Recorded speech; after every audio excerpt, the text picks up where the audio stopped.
अपने तक बता रहे हैं कि उत्तर प्रदेश के महाराजगंज जिले में आज समाजवादी पार्टी की जो साइकिल यात्रा चलने जा रही है, आप लोग देख सकते हैं कि काफी भीड़ लगा हुआ है। हम आप लोगों को दिखाएंगे कि साइकिल का यात्रा का क्या महत्व है और किस प्रकार से साइकिल यात्रा निकाली जा रही है।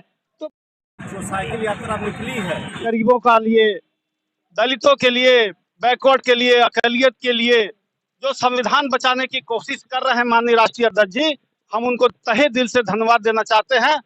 क्योंकि बाबा साहब भीमराव अंबेडकर ने बहुत जलालत की जिंदगी झेलने के बाद इस देश को संविधान दिया। अगर जो संविधान ये भारतीय जनता पार्टी वाले लोग खा जाएंगे तो हमारी देश की जनता यहाँ पर और बेरोजगार हो जाएगी, भूखे मरेगी, रोटी कपड़ा और मकान नहीं मिलेगा।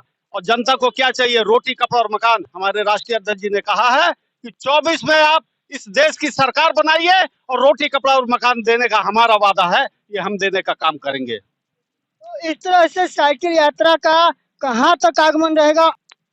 क्योंकि हम इस विधानसभा से 4 बार चुनाव लड़ चुके हैं और चारों बार थोड़े थोड़े वोट से रह गए हैं, इसलिए हम सदर विधानसभा की जिम्मेदारी लेते हैं।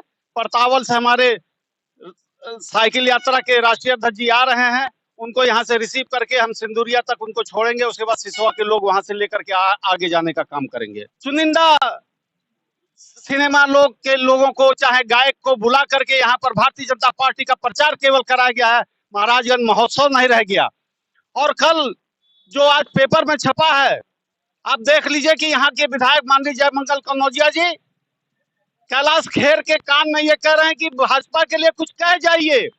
तब जाकर के कैलाश ने कहा कि अगर जो आपको हमें हर साल बुलाना है तो पंकज चौधरी को जिताना है। ये भारतीय जनता पार्टी का केवल प्रचार हुआ है, यहाँ महाराजगंज की जनता का अपमान हुआ है। हम इस अपमान को 2024 में लेकर के रहेंगे, लेकर के रहेंगे, लेकर के रहेंगे। मंगल अखिलेश यादव, निर्मेश मंगल, देश बचाओ देश बनाओ, देश बचाओ देश बनाओ। तो इस तरह से कुछ हिंदू राष्ट्र घोषित करने की बातें चल रही, उस पर क्या कहना होगा आपका? ये तो किसी की हैसियत नहीं है।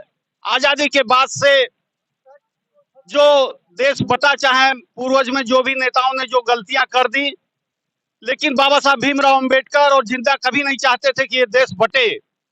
और किसी भी घर में बटना खराब बात है, इस देश में बटना खराब बात है। और चूंकि यहाँ का जो देश में हिंदू धर्म है, हिंदू धर्म तो अकेले है नहीं, यहाँ पे क्रिश्चियन धर्म है, मुस्लिम धर्म है, सिख धर्म है, बौद्ध धर्म है, बहुत सारे ऐसे धर्म हैं जिसको हिंदू धर्म, उसको हिंदू नहीं बना सकते। ये हिंदू के विरोध में, हिंदू धर्म के विरोध में इनके धर्म चलते हैं। इसलिए तो मेरा चैलेंज है कि यहाँ के प्रधानमंत्री की हैसियत नहीं है कि इस देश को हिंदू देश बना पावे। और इस तरह से साइकिल यात्रा में देश बचाओ देश बनाओ का नारा कहाँ तक सफल रहेगा? किस मुद्दों को लेकर के नारा दिया गया है? अगर जो हमारी जनता ने और पत्रकार साथियों ने आशीर्वाद अगर जो दे दिया, तो 2024 में बाबा साहब भीमराव अंबेडकर के संविधान को लागू करा करके फिर से इस देश के गरीबों को, अकलियत को, क्रिश्चियन को, पंजाबियों को, सिख को, ईसाई को, सबको इस देश का सुरक्षा, सम्मान और विकास देने का काम संविधान के ही द्वारा होता है और किसी भी धर्म के द्वारा नहीं होता है।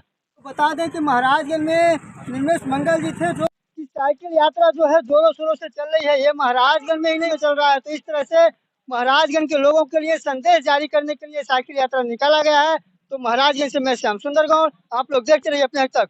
जय हिंद।